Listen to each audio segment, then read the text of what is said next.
Magandang araw po muli sa lahat ng mga listeners ng aming channel. Isa na naman pong inspirational love story ang ibabahagi namin sa inyo na sana ay kapulutan nyo ng aral.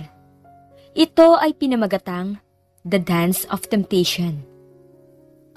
Ano nga ba ang tunay na kahulugan ng pagmamahal? Isang damdaming ipinapaabot sa pamamagitan ng mga salita at kilos o isang lihim na itinatago sa mga mata ng bawat isa. Ang pag-ibig ay hindi lagi makikita sa mga malalaking gestures o grand na pagsasalita. Minsan, ang pinakamalalim na pagmamahal ay matatagpuan sa mga simpleng bagay, sa mga mata ng isang tao na matagal mong kilala, sa mga lihim na hindi kayang sabihin, at sa mga pagkakataong nagpapakita ito ng katahimikan kaysa sa ingay. Ngunit kahit na ang pagmamahal ay tila isang misteryo, ang totoo, hindi mo malalaman kung hanggang saan ang kaya mong ibigay at tanggapin. Maliban na lang kung darating ang oras na tatanungin ka kung gaano ka katatag sa pagharap dito. Hindi lagi madali, pero sa bawat pagsubok, mas pinipili natin na magpatuloy sa kabila ng mga kalituhan. Dahil ang pag-ibig, higit pa sa mga salitang kayang ipahayag. Ito ay isang pakiramdam na hindi kayang paghiwalayin ng distansya, oras, ni na mga pangarap na tila imposible. Halina at sabay-sabay po nating pakinggan ang love story ni Mira. Si Ethan Velez ay tahimik na nakaupo habang pinagmamasdan ang kasayahan mula sa kanyang mga web camera na matagal na niyang isinet up bago pa magsimula ang okasyon. Sa sandaling yun, naka-zoom in ang isa sa mga kamera sa mesa kung saan nakaupo ang magkakapatid na Revilla. "Tinetesting mo na naman yung bagong gadget mo," bati ng isang pamilyar na tinig mula sa pintuan. "Leo, kailan ka ba matututong kumatok?" Sagot ni Ethan na halatang hindi na nagulat. Alam ko na. May pagka-voyeur ka rin talaga." Biro ni Leo habang marahang siniko siya sa balikat. "Pero at least, hindi ko yung tipong naninili para sa kalaswaan." Napangiti si Ethan sa sinabi nito. "Si Mama kasi ang may gusto nito. Simula nung may nabasag at may nawala nung nakarang taon, ayaw na niyang ulitin yun. Wala naman siyang napatunayang may sala, pero ayaw niyang malusutan ulit." "Paranoid na naman si Tita Cecil ah." Iling ni Leo habang nakatingin sa monitor kung saan makikita si Mira Revilla. Walang kaalam-alam na nakatutok sa kanyang kamera. "Mga mumurahing ashtray. At isang flower vase lang naman yung nawawala o nabasag." Sagot ni Ethan halatang hindi gaanong interesado. "Pero mas okay na tong ganito kaysa makinig sa sermon ni Mama buong taon." "Saglit lang pare. Hindi ba sila yung magkakapatid na malapit lang dito? Tama ba?" Tanong ni Leo nakatingin sa screen. "Selena, Riva at Mira." Sagot ni Ethan sabay ayos ng kamera. "Ang gaganda ng mga ate pero si Mira cute at hot." May ngiting tukso ni Leo. Humarap si Ethan ng seryoso. "Anong ibig mong sabihin?" Simple lang, sina Rico at Anton. Nagbibiroan kung sino ang makakauwi kasama si Mira." "Para saan?" "Wala lang, sabi nila si Mira madaling mahatak, madaling makis pero wala sa loob." Tahimik na bumaling si Ethan sa monitor. Tinitigan si Mira. "Boring na usapan," sabi niya sa malamig na tinig. Habang nakatutok sa mga kamera, sinubukan ni Leo na pukawin ang interes ni Ethan Velez tungkol kay Mira Revilla, ang bunso sa magkakapatid na si Lynn, Riva at Mira. Tinukso ni Leo si Ethan kung bakit hindi siya sumali sa pustahan ni Rico at Anton, kung sino ang makaka-score kay Mira ngayong gabi. Walang gana si Ethan sa usapan at tinanggihan ito. Sinabing hindi siya interesado sa ganitong laro. Ipinahayag ni Leo na kahit siya ay natutokso, pero may nobya na siya. Sabi pa niya, kung si Mira mismo ang lalapit, baka hindi niya mapigilan ang sarili. Sinabi naman ni Ethan na matagal na niyang kilala si Mira at ang mga kapatid nito. Mula sa pagkabata, kaya wala siyang balak makisali sa pustahan. Pagkatapos patayin ang kanyang web camera at computer, lumabas siya ng silid upang magpahangin. Samantala, sa dance floor, inirapan ni Mira ang kanyang kasayaw na si Drew at umalis. Reklamo niya, masyadong mainit. Habang nagsasali ng inumin sa buffet table, tinanong siya ni Drew kung hindi ba siya nag-enjoy. Tugon ni Mira, "Enjoyment is relative." Habang tinatanaw ang mga nagsasayaw. Inis si Mira Revilla sa tawag na Midge. Dahil pakiramdam niya parang insekto ang bansag. Hindi na rin niya ma-enjoy ang party, lalo pat makulit ang kasayaw niyang si Drew, na sumubok lumapit ng masyado at nagbiro na may halong mali siya. Galit siyang lumayo at tinawag itong creep. Simula pa lang ng party sa bahay ng mga imperial. Iisang tao lang ang nais niyang makita, si Ethan Velez. Kahit hindi ito mahilig sa mga kasayahan, umaasa siyang dadalo ito dahil kaarawan ng abuelo nito. Malapit na ang pamilya nila at literal din na magkapit-bahay sa Ponderosa Hills at Dian, Makati. Habang pinagmamasdan niya sina Selena at Riva na masayang nagsasayaw, nanatili siyang mag-isa sa dulo ng mesa. Marami ang nagyayayang sumayaw sa kanya, ngunit wala na siyang gana. Lalo na nang may lalaking naupo sa tabi niya at naging mapilit, dahilan para iwan niya agad ito. Nang maaga pa, napansin na niya ang pangungulit ng magpipinsan. Akala yata ng mga ungas malalamangan nila ako. Isip niya na naalala na noong nakarang taon ay sinapak niya ang isa sa magpipinsan dahil ipinagsabi nito di umano na naikama raw siya nito. Kung iniisip nilang sasama na lang ako kahit kanino, hindi kahit na sinong hanap ko.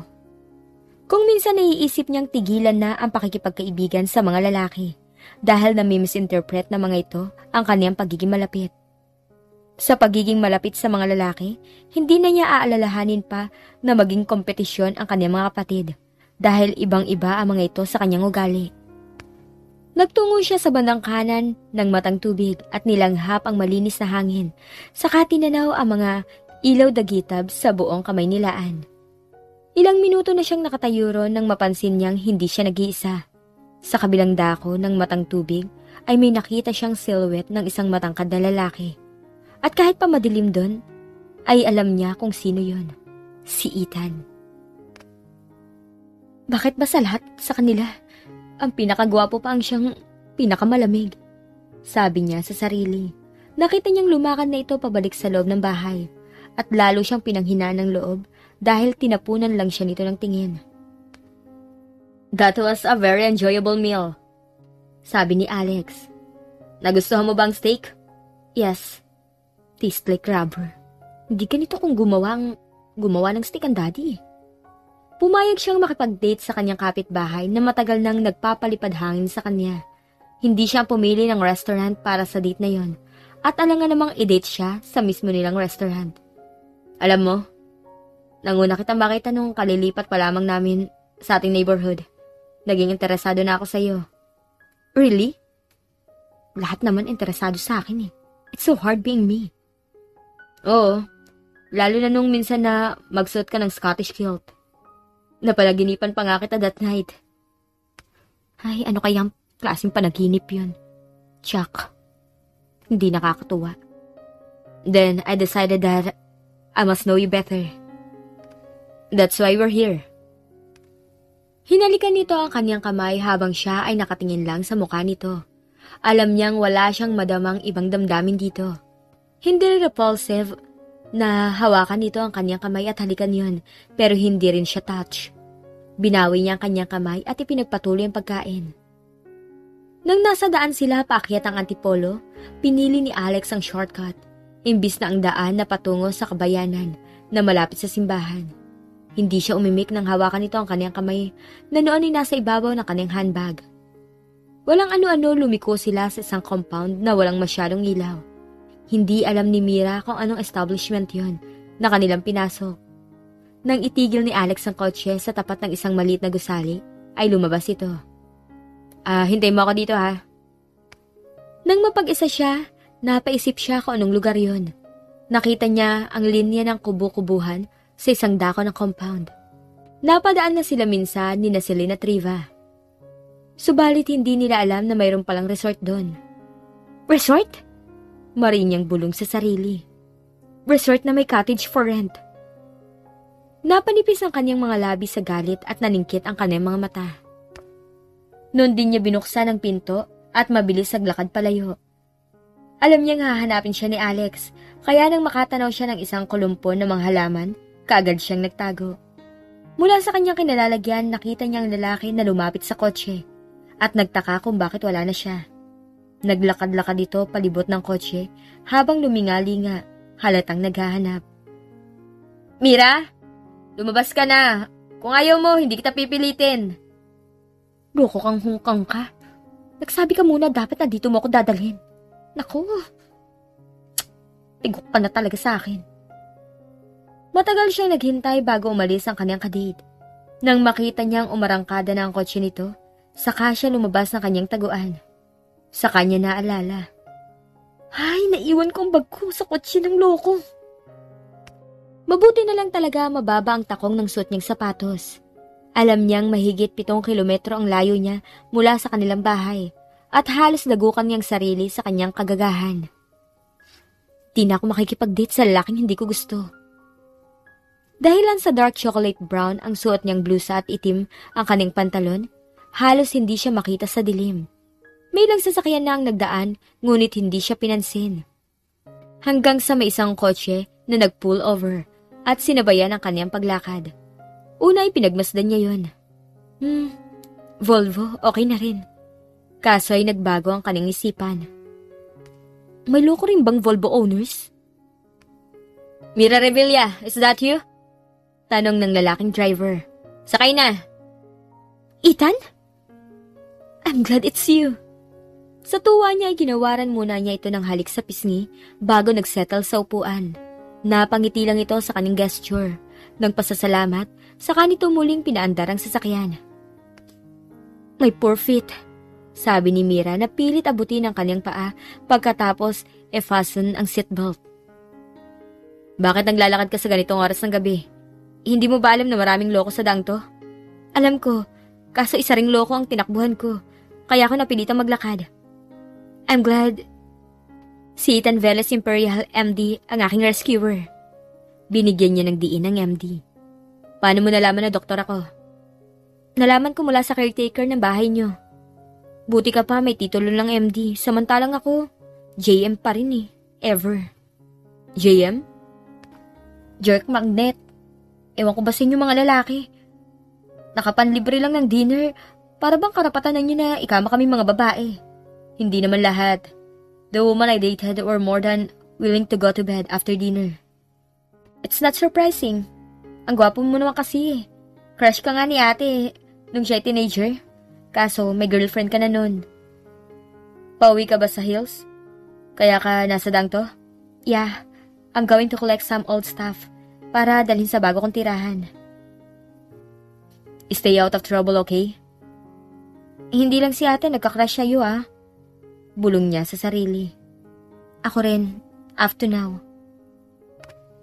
May bisita ka, Mira! Sabi ni Celine na pumasok sa komedor kung saan naroon sila ni Riva at nag-aalmusal. It's the jerk from last night's adventure. Ganun ba? Hintayin niyo lang ang signal ko ha? Ang mukha niya kapag walang make-up ay kakaiba. Siya ay fixie face at sa kanyang slender na figura ay para siyang isang teenager. Nakahagilap siya ng panali ng buhok at habang itinatali yon, naglakad siya patungong sala. Anong ginagawa mo dito? Naiwan mo to sa kotse ko. I came here to make peace with you. I'm sorry. Alam mo, Alex, I don't even kiss on the first date. Ang magmotel pa kaya? Hindi ba ikaw yung panayang forma sa kalye para mapansin ko? So last night, pinagbigyan lang kita. You know what I mean? I see. Okay, maupo ka muna dyan at may kukunin lang ako sa kusina ha. May sorpresa ako sa'yo. Ngumiti naman si Alex na malaki ang kumpiyansa sa sarili, na maayos ang lahat sa pagitan nila. Biglang labas si Celine na may hawak na armas. Si Riva may hawak namang matilos na bagay. At inabot nito kay Mira ang isang makinang na palakol. Ikinuwento niya sa mga kapatid ang pangyayari ng nakaraang gabi. Pinagbigyan mo pala ako kagabi Ngayon, pagbigyan mo naman kami magkakapatid. You're joking. Hindi kami nagbibiro Kapag nasa loob ka pa rin ng bakuran namin, sa bilang na 10, masasabugin ko ang kaligayahan mo. Lokong yun, sisirain pa ang gana kong kumain. Sabi naman ni Riva. Next time ate ha, ako naman ang hahawak niyan. Sabi uli ni Riva sa panganay nilang kapatid. No, hindi pwede. Mababa lang kasi yung temper mo eh. Tanggi naman ni Celine. Ingat ka na lang sa susunod na date, Mira. Thanks ate. Tugon niyang medyo pabulong. Ang kanyang pangpalubag loob ng nakaraang gabi ay ang engkwentro kay Ethan. Stranded si Celine kung saan sa Metro Manila at si Riva ay nagkulong lang sa kwarto nito mula pa nang dumating. Umuugong pa rin ang malakas na hangin sa labas at wala silang kuryente. Gumawa ako ng tsaa para sa ating dalawa, Mami. Sabi ni Mira na ibinaba sa breakfast table ang tangan na tray na may tea service. Hindi ko tinangka na gumawa ng elaborate breakfast at baka biglang lumabas sa kanyang lungga si Kondesang Bruja. Tiyak napipintasan na naman ang effort ko. Ayos na tong nilagang itlog, Mira. Nakangiting tugon ni Clarice Revilla. Alam mo naman na kahit anong iluto mo'y gusto ko. Thanks, Mom. I'm glad I have you as my ally. Successful bang 5-minute egg ko? Tutugon na sana ito nang maulinigan nila si Riva mula sa pintuan ng kusina. Tiyak na hindi. Malamig nitong sabi na nagtungo sa paborito nitong lugar. What makes you so sure? Pustahan. Successful ang aking 5-minute egg. Magkano pusta mo? Huwag mo munang babasagin yung itlog ha, Mami. I want to hear how much she is willing to bet. Ako na ang bahala kung magkano itataya mo, Mira. Masuyong saad ni Mrs. Revilla sa bunso. Wala si Daddy ngayon, so sorry ka na lang, Riva. Tudyo niya sa kapatid. Wala kang kakampi. Mami? Anong saysay na makipagpustahan kay Mira kung palagi mo siyang i-bail out? So what? Hindi naman sa lahat ng panahon ay hot kissin ang drama natin sa bahay na to, no? You're a hopeless crybaby. This is not 5-minute egg. Hindi nga to 7. This is a 10-minute egg. Bakit hindi mo gamitin ang egg timer? Oo nga naman, Mira. I will be very glad kapag nagawa mong perfect ang paborito kong 5-minute egg without using the egg timer. I'll try, Mommy. Ayokong gamitin ang timer kasi po, I want to have that built-in clock na nakakalculate ng oras sa sarili niya. The way you and Daddy estimate the weight or volume of an ingredient. It's kinda freaky na yung bang kaya niyo mag-measure ng asin at asukal na hindi gumagamit ng kutsara o kiluhan. Mira! Natatawang sabi ng chef na kapatid na umikot din ang mga bola ng mata. Hindi lang ang kawalan ng time consciousness ang issue mo. Matilamsikan ka nga lang ng mantika habang nagpiprito. Kulang na lang magpa-confine ka sa ospital. Masakit kaya matalamsikan ng mantika, no? Ang mga kagaya mo may asbestos hands, bagay maging assistant na kalaban sa lupa. Sino yun? Tanong ng kanilang ina. Naku, Mami, yung pinuno sa ilalim ng lupa. Thanks for the compliment, ha? You're welcome. Nayaya nga pala ako ni Fortune Bautista doon sa kapilya ng San Roque. May medical mission daw doon. Saka doon na lumikas yung mga taong nasalanta ng bagyo. Saka nag-text sa akin si Ate Celine. Sasama din daw siya sa isang relief action sa Quezon City.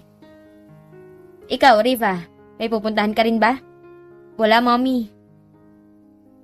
Kailangan po kasi nasa mood muna siya, Mommy, para makaisip ng magkawang gawa. Biro lang. Alam ko namang sumasama ka kay Daddy kapag meron siyang feeding program. Meron ka bang maidodonate na mga damit? Sabi ni Fortune, magdala daw ako ng kahit na yung ano bang maidodonate na pagkain, damit or whatever. Nag-isip ang kapatid. In fact, marami akong damit na hindi na nagagamit. Come with me. Sa kwarto ko pagkatapos nating mag-agahan, ha? Ang gwapo nung hombre na yon, Mira. Sabi ng bading na si Fortune, habang sila ang tagakuha ng presyon ng dugo sa bawat dumating na tao sa medical mission. Pati ba naman sa mga relief at medical mission na ganito, fafa pa rin ang hanap mo? Tudyo ni Mira. Nagkakawang gawa tayo, hindi fafa hunting. All work and no play makes a gay person not okay, okay? Okay lang din na magkasakit kung kasing gwapo niyang titingin sa akin. At syempre, ang prescription na gamot ay tender loving care. Tigilan mo nga yung kahalayan mo. Saway niya na napatingin din sa lalaking tinutukoy na kaibigan at siya ay napangiti na kinawayan nito. Kilala mo siya? He's an old neighbor. Kumusta nga pala yung date mo nung nakaraan? Don't tell me, palpak na naman ano.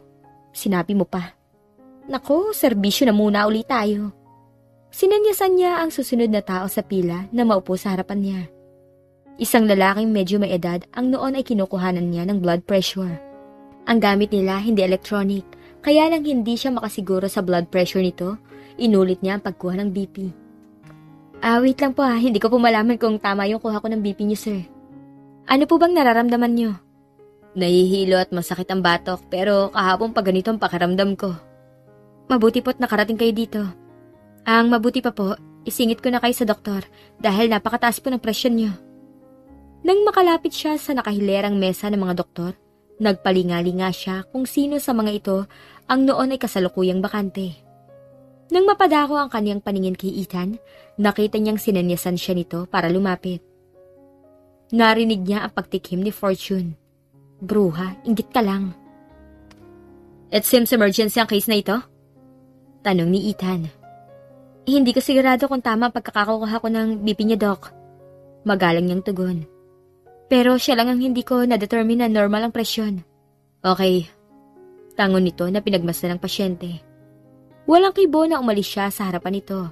Subalit sa buong panahon ng medical mission, nais niyang lapitan ito at kausapin man lamang. Namimiss ko siya. Lumagi sila roon ni Fortune sa medical mission hanggang sa yun ay magsara ng mga bandang 5:00. Nauna nang umalis ang kaibigan niya kaya mag-isa na lang siya.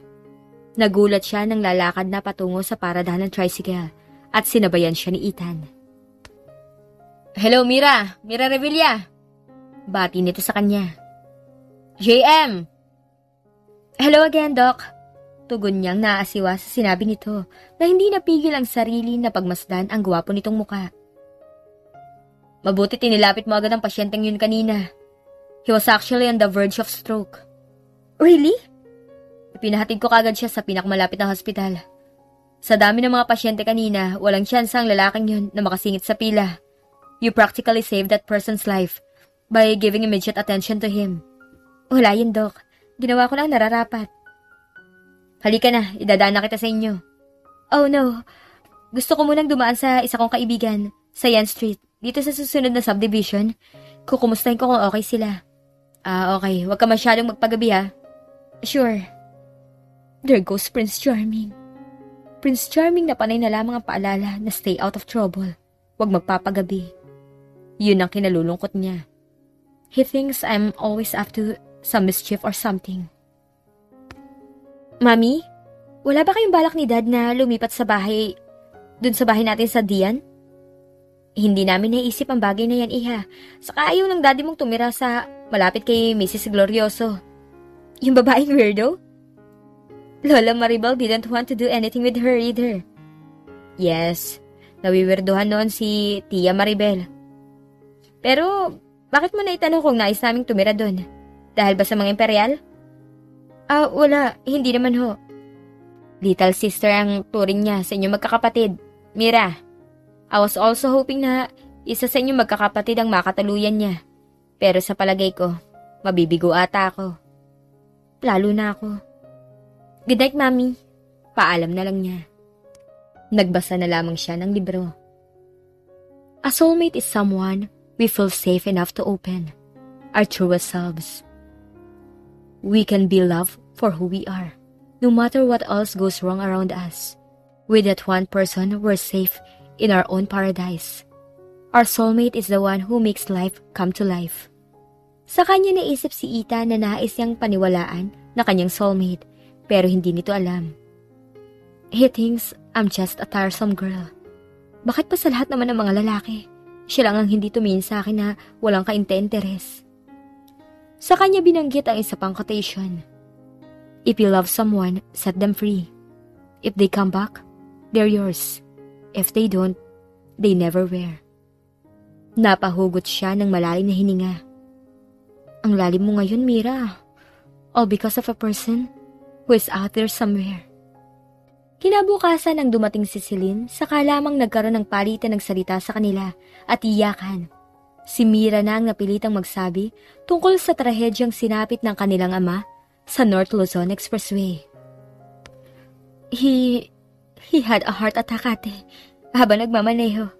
Nawala ng kontrol ang kotse niya at bumangga pa to sa ilang sasakyan na napakabilis din ng takbo. Mahina niyang balita sa kapatid na noon ay tulalang napaupo sa isang isahang sofa. At nakita niya ang pagkislap ng luha nito na tuluyang nalaglag sa pisngi. Nilapitan niya ito't niyakap. Si Riva nakatingin lamang. Pero alam niyang ito ang may pinakamabigat na nadarama dahil ito ang pinakamalapit sa kanilang ama. Nang gabing yun, akmang kakatok siya sa pinto ng silid ng kanilang ina. Natigilan siya.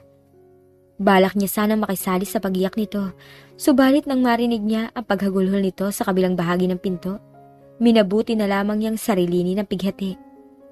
Nag-isip siya kung saan tutungo upang ilabas ang pagdadalamhati. Ang alam niya bakante na ang buong bahay dahil nag-migrate na sa Amerika ang lahat ng miyembro ng pamilyang yun, maliban lamang kay Ethan, na mas nais na i-practice ang pagiging doktor sa Pilipinas. Kakainis. Bulong niya sa sarili dahil malamig ang hangin at hindi man lamang niya naisip na magdala ng balabal. Naupo siya sa isang malaking bato sa sulok kung saan hindi masyadong mahangin at hinapit niya ang kanyang mga tuhod sa kanyang dibdib. Saka siya tahimik na umiyak. Hindi niya alam kung gaano na siya katagal doon at hindi rin kaagad narehistro sa kanyang utak na totoong nandun si Ethan. Naramdaman na lamang niya ang mga braso nitong niyakap siya. Ethan, wala na ang daddy namin. Mahina niyang balita na isinubsob ang mukha sa dibdib nito. Alam ko. Nabalita ng caretaker namin at sinabi sa akin kanina. Mahinang tugon nito na niyakap siya lalo. Sinapo ang isang kamay sa likod ng kanyang ulo. Okupado na ni Riva ang paboritong spot niya sa garden. May apologetic na tono na sabi niya. Kaya ako nagpunta dito. Shh, it's okay. Alo nitong naramdamang nabasa ang suot nitong polo dahil sa iyak ng dalaga. Hinimas ito ang kanyang buhok kaya naengganyo siya na tingalain ang mukha nito sa dilim. Hindi alam ni Ethan kung paano ba kalamayin ang kalooban ng isang namatayan ng mahal sa buhay. Kahit payakap-yakap siya nito, wala itong intensyon na halikan siya. Subalit ang pakiramdam na iba, ang mira na yon na yakap nito ang nakakaistorbo. Ang pagkakakilala nito sa babae, isang batang paslit. Hindi bata ang yakap nito sa mga sandaling yon dahil ang isang bata ay walang malambot na dibdib na nakakasaling ng imahinasyon. Nang makitang magkalapit ang kanilang mga muka, hindi nito naiwasang magdampi ang kanilang mga labi. May sasabihin sanang binata kahit pa magkadikit ang kanilang mga labi. At ganon din si Mira. Imbis na tumigil sila, lalong naging mainit ang sandali dahil sabay na bumuka ang kanilang mga labi. Nauwi ang mga salita sa paghahalo ng kanilang mga hininga. Imbis na sila ay kumawala, lalo silang nagpakalapit habang ang kanilang mga labi tila may sariling isipan na nagpatuloy. Nang maghiwalay ang kanilang mga labi, ay itutuloy sana ni Ethan ang pagpapaumanhin. Hindi nito nais sa samantalahin ang pagkakataon na siya ay nagdadalamhati. Pero idinampi ni Mira ang hintuturo sa mga labi ng lalaki. Don't. Sige na, uwi na ako.